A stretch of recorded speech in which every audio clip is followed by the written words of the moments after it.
नमस्कार दोस्तों, आज मैं आप सबको एक बहुत सुंदर कहानी सुनाऊंगी। इस कहानी का शीर्षक है राजा और चोर। धौलपुर गांव में एक चालाक चोर रहता था। वह इतनी सफाई से चोरी करता था कि किसी की पकड़ में नहीं आता। लोगों का मानना था कि वो किसी की आंखों से काजल चोरी कर लेगा तो भी किसी को भनक नहीं लगेगी। गांव में चोरी करते करते अब उसे बोरियत होने लगी थी। वह दूसरे चोरों के बीच अपनी धाक जमाना चाहता था। उसने सोचा कि क्यों न राजधानी जाकर राजमहल में सेंध मारी जाए। इससे दूसरे चोरों के बीच उसका रुतबा बढ़ेगा। यह सोचकर वह राजधानी आ गया। अब समस्या यह थी कि राजमहल में चोरी कैसे की जाए। वहां सुरक्षा में पहरेदार 24 घंटे तैनात रहते। कई दिन तक रेकी करने के बाद उसने ध्यान दिया कि महल के ऊपर जो घड़ी लगी है वह समय बताने के लिए हर घंटे बजती है। चोर के दिमाग में एक विचार आया। चोर रात में कुछ लोहे की कीले और हथौड़ी लेकर राजमहल पहुंचा और जैसे ही घंटी बजती वह एक दीवार पर कील ठोक देता। इससे घंटी की आवाज में हथौड़े की आवाज दब जाती और किसी को पता भी नहीं चलता। इस तरह उसने 12 कीले ठोक दी। उन कीलों से वह महल में दाखिल हो गया और हीरे जवाहरात चोरी करके रफू चक्कर हो गया। अगले दिन जब राजा को चोरी का पता चला तो उसे यह जानकर बड़ी हैरानी हुई कि इतनी सुरक्षा के बावजूद कैसे कोई राजमहल से चोरी करने में कामयाब हो सकता है।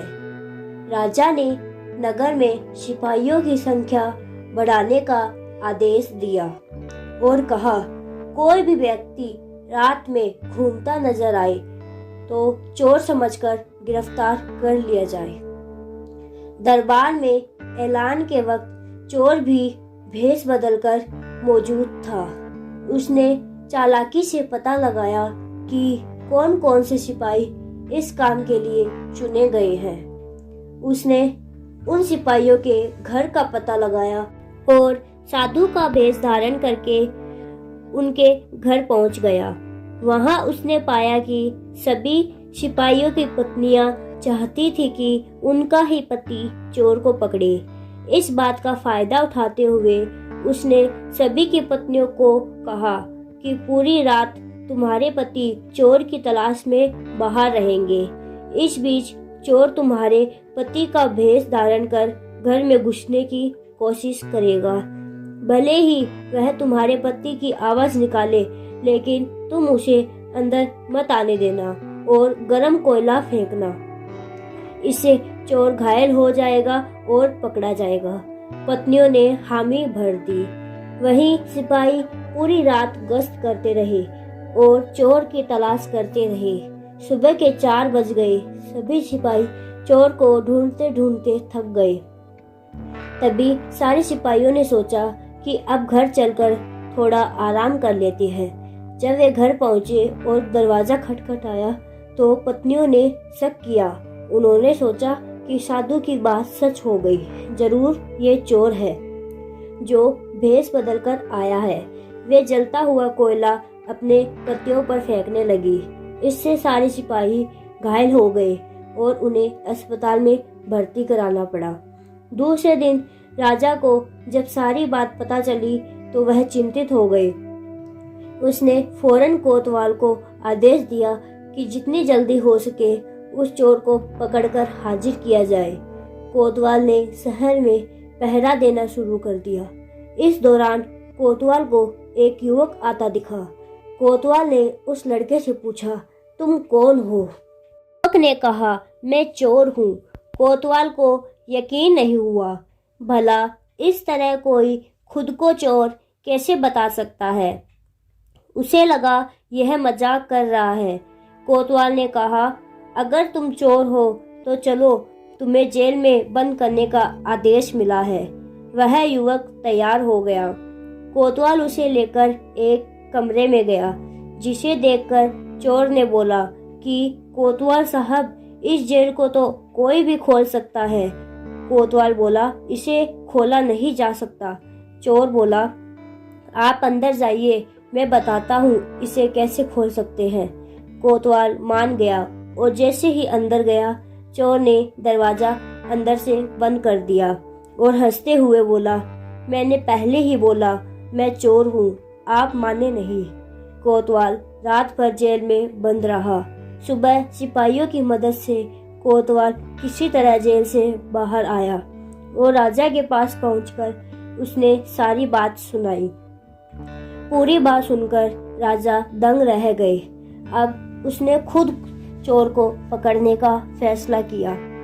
रात होने पर राजा ने गश्त देना शुरू कर दिया।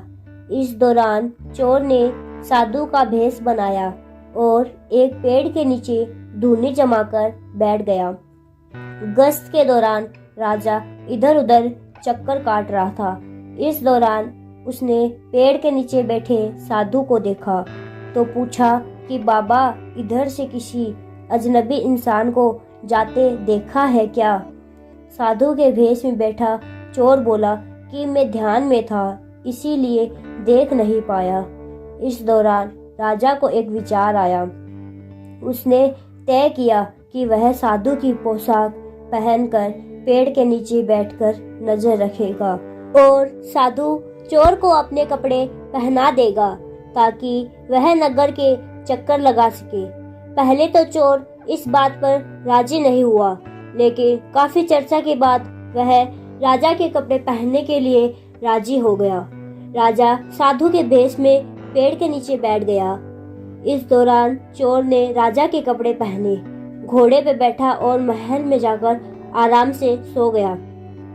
जब पूरी रात गुजर गई, सुबह के 4 बजे करीब राजा को लगा कि साधु तो अब तक लौटा नहीं और न ही कोई अजनबी इस रास्ते से गुजरा, तो उसने महल जाने का फैसला किया। जब वह महल के फाटक के पास पहुंचा तो पहरेदारों ने सोचा कि राजा तो काफी पहले महल आ चुके हैं, यह जरूर कोई बहरूपिया है। उन्होंने राजा को बहरूपिया समझ जेल में डाल दिया। भोर होने पर एक संतरी ने राजा को पहचाना और जेल से बाहर निकाला। वह राजा के पैरों पर गिरकर माफी मांगने लगा। राजा ने उसे माफ कर दिया। राजा ने महल पहुंचकर देखा कि चोर रात भर उसके बिस्तर पर सोया और उसकी पोशाक में फरार हो गया। अगले दिन राजा ने ऐलान किया, अगर चोर उसके साथ सामने आ जाएगा तो उसे बख्श दिया जाएगा, साथ ही उसे इनाम भी दिया जाएगा। चोर वहां मौजूद भीड़ से निकलकर बोला कि मैं चोर हूँ। सबूत के तौर पर उसने राजा को उसकी पोशाक दिखाई और चोरी का सारा सामान भी वापस कर दिया। राजा ने अपने वादे के मुताबिक चोर को माफ कर दिया। राजा ने उसे भेंट में एक गांव दिया, साथ ही वादा लिया कि भविष्य में वह कभी चोरी नहीं करेगा। इस तरह चतुराई के बल पर चोर ने खुद को साबित किया और खुशी खुशी जीवन यापन किया।